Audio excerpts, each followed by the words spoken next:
the scalar multiple of alpha, it means I'm talking about this one. If you observe this, it is C is a positive constant. C is a positive constant. ये जो constant हमने लिया ये क्या लिया जी? ये हमने positive constant लिया। ठीक है? Yes sir.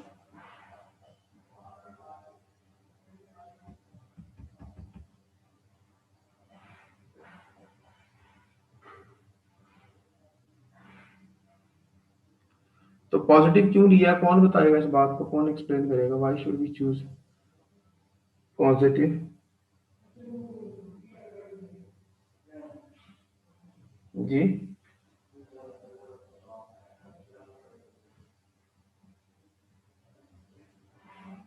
बताएं ना बेटा, क्यों चूज किया है सी को पॉजिटिव? एनी कांस्टेंट क्यों नहीं कह दिया?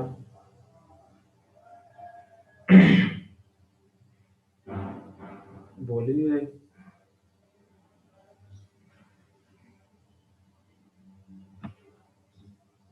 किसी को भी नहीं जवाब आता।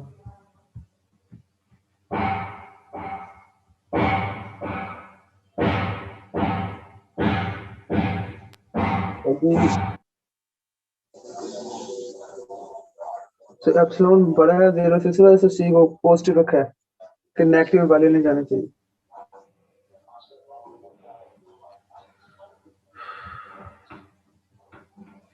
भाई अल्फा जो है वो मोनोटोनिकली इंक्रीजिंग फंक्शन है। मिसाल के तौर पे उसकी पहली वैल्यू 1 है, दूसरी 2 है, तीसरी 3 है, इंक्रीज हो रही है ना वैल्यूज। अगर मैं उसको -1 से मल्टीप्लाई कर दूं तो आंसर तो आना शुरू हो जाएंगे -1 -2 -3। तो ये तो इंक्रीज होने की बजाय क्या हो जाएगा? डिक्रीज। डिक्रीज। तो इसलिए उसको पॉजिटिव रखा है ताकि आपका अल्फा जो है वो सी के साथ मल्टीप्लाई होकर मोनोटोनिकली इंक्रीजिंग फंक्शन ही रहे। इसलिए कि रीमान स्टाइलस इंटीग्रल जो है वो हमेशा किसी भी फंक्शन का with respect to monotonically increasing function calculate किया जाता है। आप समझ आइए बात? जी सर।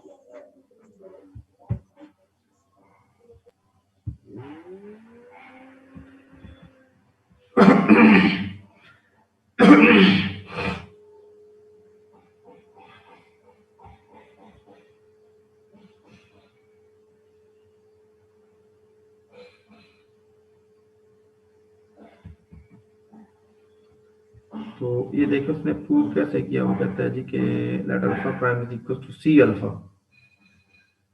ठीक है, अल्फा प्राइम ने क्या दिया? सी अल्फा के बराबर है। एफ रीमान स्टाइलस इंटीग्रेबल है, उसके लिए हमें पता है कि अपर सम और लोअर सम का डिफरेंस लेस देन एप्सिलॉन है। ये भी हम प्रूव भी करके आए हैं। ठीक है जी। ये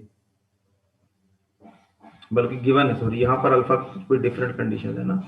तो अल्फा प्राइम की रिस्पेक्ट से हमने प्रूव करना है कि वो उसकी रिस्पेक्ट से भी इंटीग्रेबल है और सी जो है वो बाहर आना चाहिए। तो डेल्टा अल्फा प्राइम को हम लिख सकते हैं डेल्टा सी अल्फा आई। लेकिन कांस्टेंट जो है उसका डेल्टा में कोई कोई रोल नहीं होता। कांस्टेंट सिर्फ कांस्टेंट ही रहते हैं। अगर हम उसको बाहर भी लिख लें तो कोई मसला नहीं है। तो ये यूपीएफ अल्फा प्राइम जो है इसको लिखा जा सकता है summation of M I delta alpha I prime. और सी को जब बाहर निकालेंगे तो वो सीरीज से बाहर चला गया, तो हमारे पास बच गया सी और ये बाकी हिस्सा है यूपीएफ अल्फा। ये यूपीएफ अल्फा। इसी तरह से हम लोअर सम को भी लिख सकते हैं ये एलपीएफ अल्फा। ठीक है, राइट है जी। तो UPF alpha prime minus LPF alpha prime, this is equal to C UPF alpha minus LPF alpha, and this is less than epsilon. So answer is C epsilon is less than C epsilon. And since epsilon is a very small number, so that we can say this sum is less than epsilon prime. Let me say less than epsilon prime. This implies f belongs to f alpha prime, where alpha prime is equal to c alpha, and also a to b f alpha prime is equal to infimum of u p f alpha prime, c infimum of u p f alpha is equal to c integral a to b f d alpha। ठीक है, और इसी तरह से हम जो है वो सुप्रीमम के केस में कर सकते हैं। तो दोनों हिस्सों को कंबाइंड करेंगे तो हमारे पास रिजल्ट यही आएगा, A to B F L D alpha prime is equal to C integral A to B F D alpha. कोई क्वेश्चन है यहाँ तक तो प्लीज पूछिए।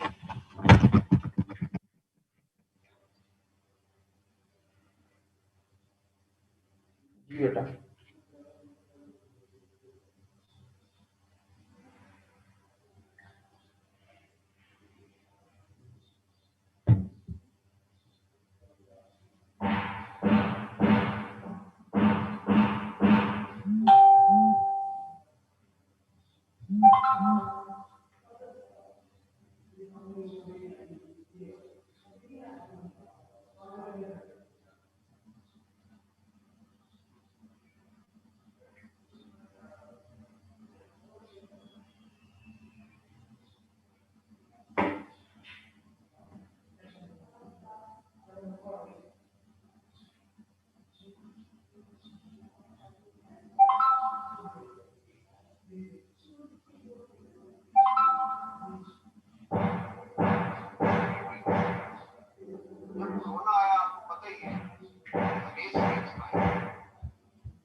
नहीं तो फिर हम आगे बढ़ते हैं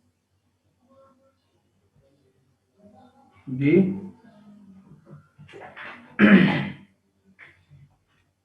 no sir.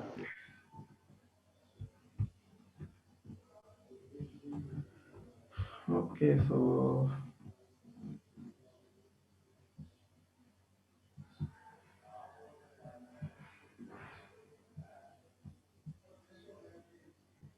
here is the next result.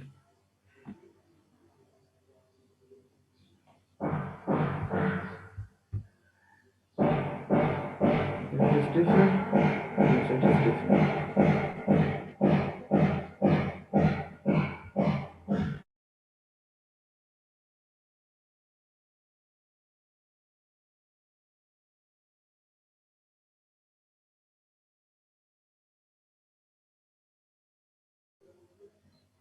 जी, ये हम कह रहे हैं कैपिटल एम स्मॉल एम और the supremum and infimum of f and M prime small m prime are the supremum and infimum of f mod on A, then capital of M prime minus small of M prime less or equals to capital of M minus small of M.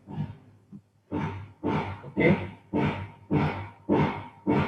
यानी अगर हम supremum और infimum का difference लेना absolute values का, that will always remain less or equals to the difference between supremum and infimum of the function f. ये इसका main है, ये आपको बुक में ही मिलेगा रिजल्ट, ये यहाँ नोट्स में किया हुआ है। तो इसको हम देख लेते हैं। इसमें मेजरली जो बात अप्लाई की गई है वो है F of X one mod minus F X two mod. आपने एक प्रॉपर्टी पढ़ी होगी X one mod X mod minus Y mod whole mod is less than और equal to X minus Y mod. पढ़ी थी ये प्रॉपर्टी, तो ये वही नहीं अप्लाई हुई अगर आप नोट कर रहे हो तो।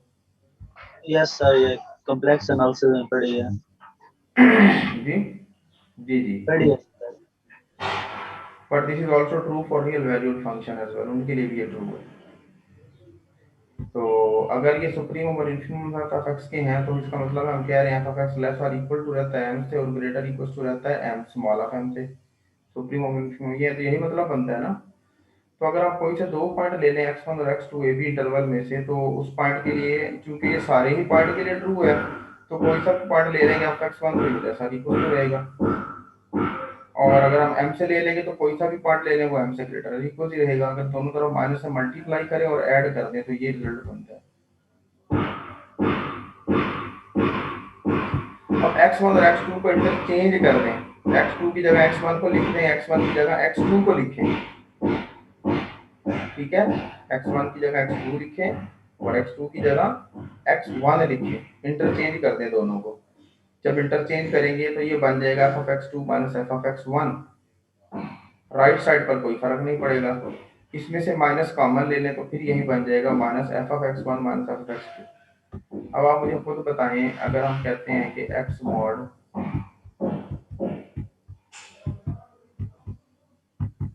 लेस देन a से, अगर हम मॉड को हटाएं तो कैसे लिखते हैं इसको? इसको लिखा जाता है x is less then a और minus of x is less then a। ऐसे नहीं लिखा जाता। ये देखें और ये वाली बात देखें, अगर हम दोनों को कंबाइन करें तो फिर ऐसे ही नहीं लिखेंगे, X mod is less than this A, क्यों भाई? जी सर। ठीक है, लेकिन जी ए से सर। हमें पता है, ए से हमें ये पता है कि mod of this minus mod of this and whole mod is less than और इक्वल टू दिस, और ये बात, ये चीज हमने प्रूव कर दी है कि ये लेस इक्वल टू है capital of M minus small of m से। तो ये वाली पार्ट जो है ये भी क्या हो जाएगा, ये भी लेस और equal to capital of M minus small of m नहीं हो जाएगा, जैसा कि आपके सामने लिखा हुआ है ये वाली बात, ये ट्रू नहीं हो जाएगी? Yes sir.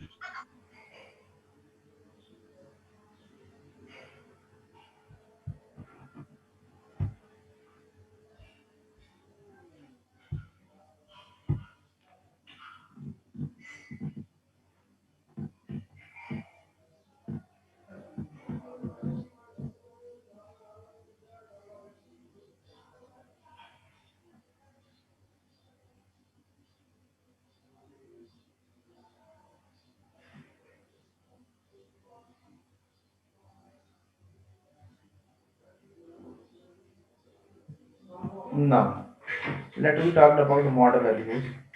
F mod is less than f prime, f mod is less greater